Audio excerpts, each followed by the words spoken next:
I'm really scared. I don't think we're going to make it.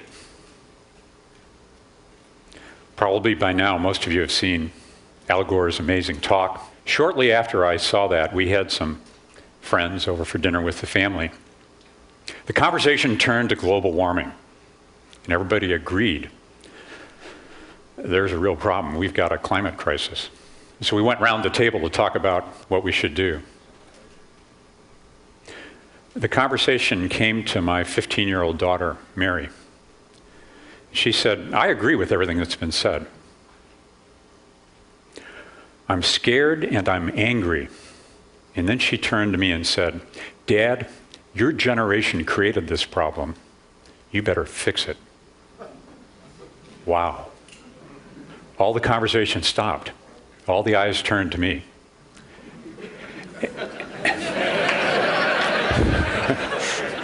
I didn't know what to say. Kleiner's second law is there is a time when panic is the appropriate response. And we've reached that time. We cannot afford to underestimate this problem. We face irreversible and catastrophic consequences. We must act, and we must act decisively. I got to tell you, for me, everything changed that evening. And so my partners and I, we set off on this mission to learn more and to try to do much more. So we mobilized, we got on airplanes, we went to Brazil, we went to China and to India, to Bentonville, Arkansas, to Washington, D.C., and to Sacramento. And so what I'd like to do now is tell you about what we've learned in those journeys. Because the more we learned, the more concerned we grew. You know, my partners at Kleiner and I were compulsive networkers. And so when we see a big problem or an opportunity, like avian flu or personalized medicine, we just get together the smartest people we know. For this climate crisis, we assembled a network really of superstars, from policy activists to scientists and entrepreneurs and business leaders, 50 or so of them. And so I want to tell you about what we've learned in doing that and 4 lessons I've learned in the last year. The first lesson is that companies are really powerful, and that matters a lot. This is a story about how Walmart went green and what that means.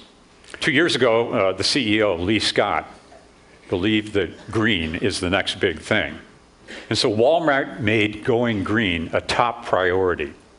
They committed that they're going to take their existing stores and reduce their energy consumption by 20% and their new stores by 30%, and do all that in 7 years. The 3 biggest uses of energy in a store are heating and air conditioning, then lighting, and then refrigeration. So look what they did. They painted the roofs of all of their stores white. They put smart skylights through their stores so they could harvest the daylight and reduce the lighting demands. And third, they put the refrigerated goods behind closed doors with LED lighting. I mean, why would you try to refrigerate a whole store? These are really simple, smart solutions based on existing technology. Why does Walmart matter? Well, it's massive. They're the largest private employer in America. They're the largest private user of electricity. They have the 2nd largest vehicle fleet on the road. And they have one of the world's most amazing supply chains, 60,000 suppliers. If Walmart were a country, it would be the 6th largest trading partner with China. And maybe most important, they have a big effect on other companies. When Walmart declares it's going to go green and be profitable, it has a powerful impact on other great institutions.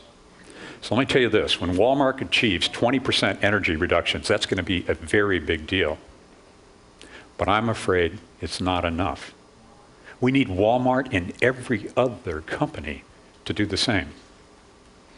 The second thing that we learned is that individuals matter, and they matter enormously. I've got another Walmart story for you, okay? Walmart has over 125 million US customers. That's a third of the US population. 65 million compact fluorescent light bulbs were sold last year. And Walmart has committed they're going to sell another 100 million light bulbs in the coming year.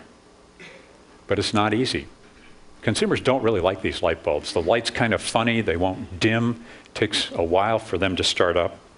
But the payoff is really enormous.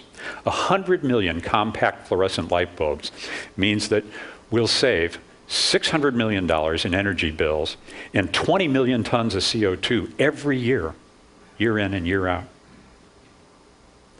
It does seem really hard to get consumers to do the right thing.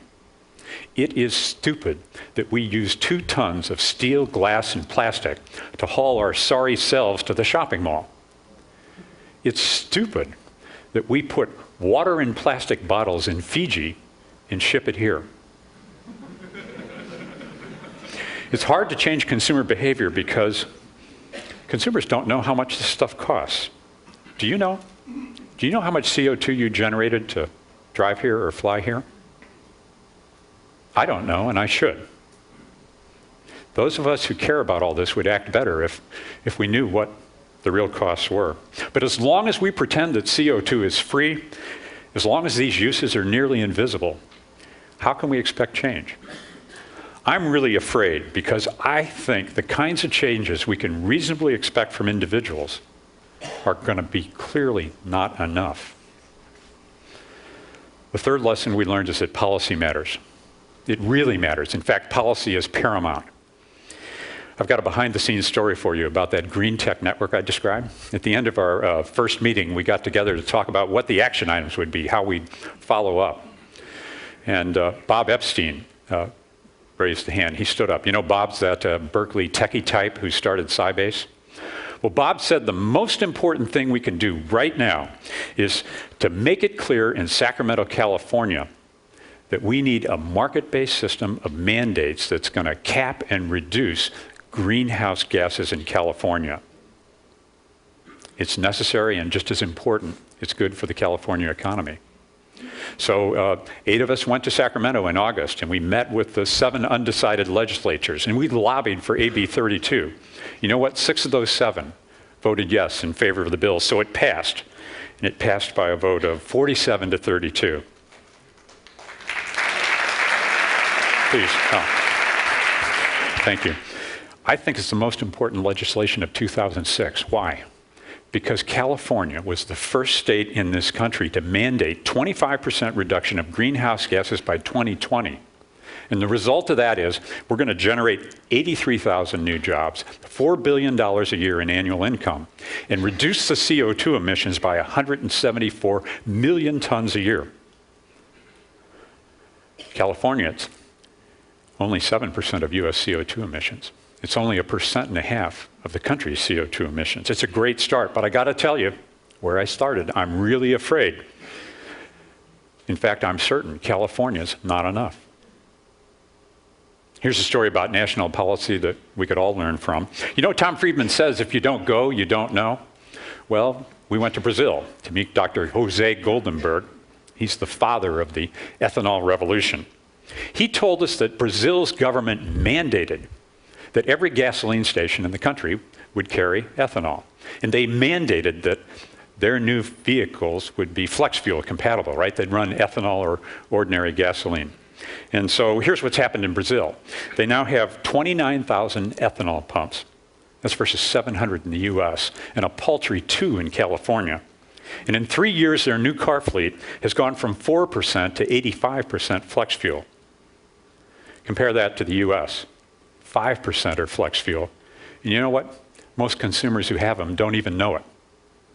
So what's happened in Brazil, they've replaced 40% of the gasoline consumed by their automotive fleet with ethanol. That's $59 billion since 1975 that they didn't ship to the Middle East. It's created 1 million jobs inside that country, and it's saved 32 million tons of CO2. It's really substantial. That's 10% of the CO2 emissions across their entire country. But Brazil's only 1.3% of the world's CO2 emission. So Brazil's ethanol miracle, I'm really afraid, is not enough. In fact, I'm afraid all of the best policies we have are not going to be enough. The fourth and final lesson we learned is about the potential of radical innovation. So I want to tell you about a tragic problem and a breakthrough technology. Every year, 1.5 million people die of a completely preventable disease. That's malaria. 6,000 people a day. All for want of $2 worth of medications that we could buy at the corner drugstore. Well, $2 is too much for Africa. So a team of Berkeley researchers with $15 million from the Gates Foundation is designing a radical new way to make the key ingredient called artemisinin. And they're going to make that drug 10 times cheaper. And in doing so, they'll save 1 million lives, at least 1 million lives a year, 1 million lives. Their breakthrough technology is synthetic biology. This leverages millions of years of evolution by redesigning bugs to make really useful products. What you do is you get inside the microbe, you change its metabolic pathways, and you end up with a living chemical factory.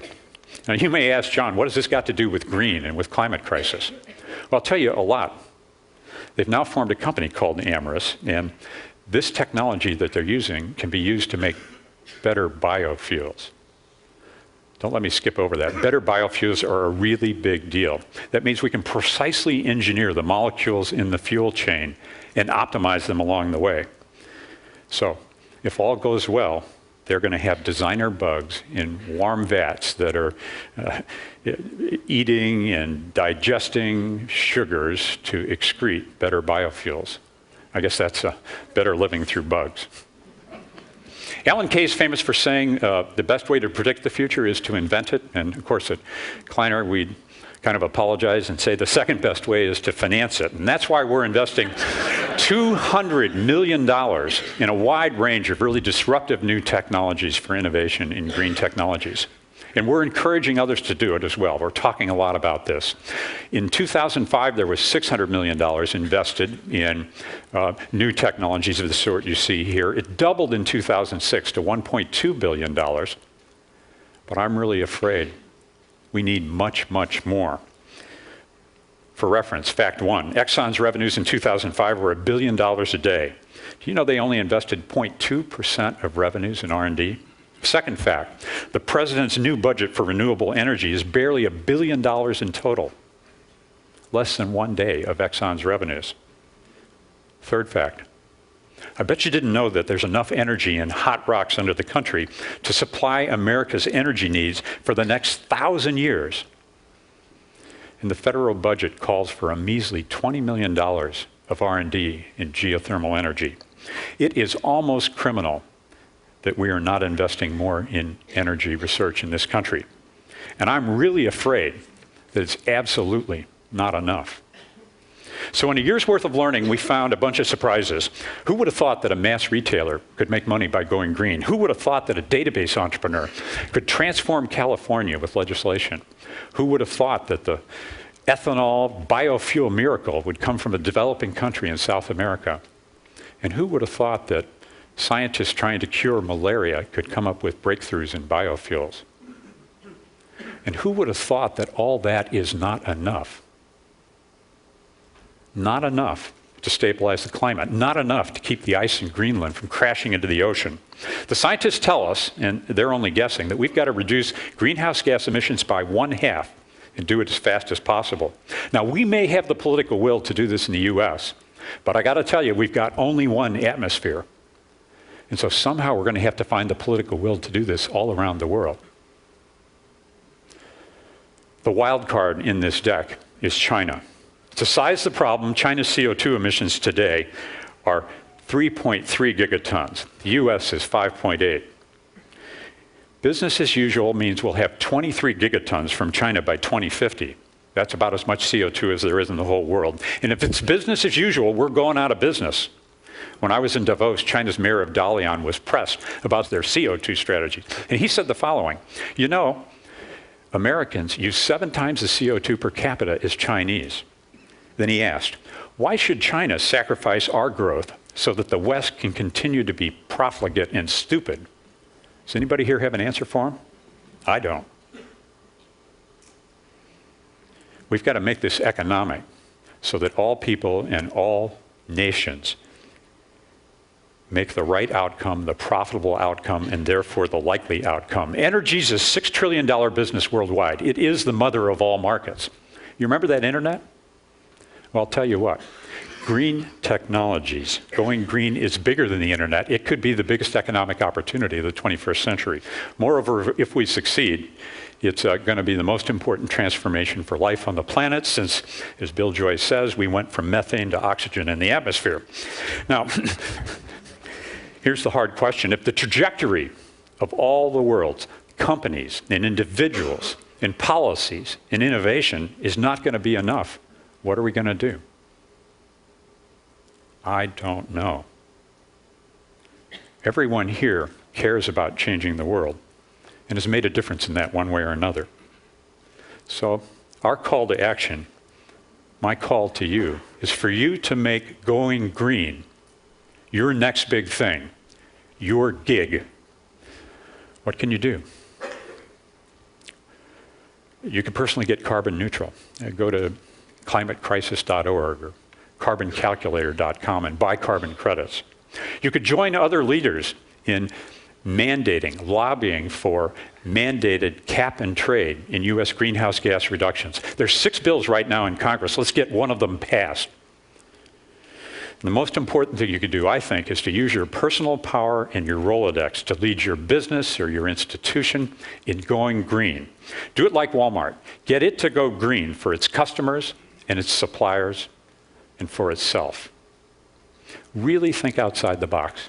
Can you imagine what it would be like if Amazon or eBay or Google or Microsoft or Apple really went green and you caused that to happen? It could be bigger than Walmart.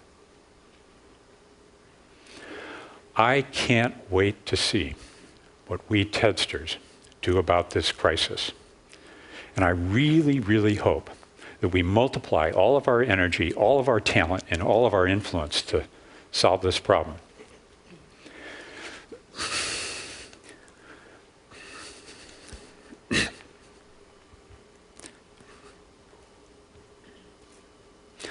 Because if we do, I can look forward to the conversation I'm going to have with my daughter in 20 years.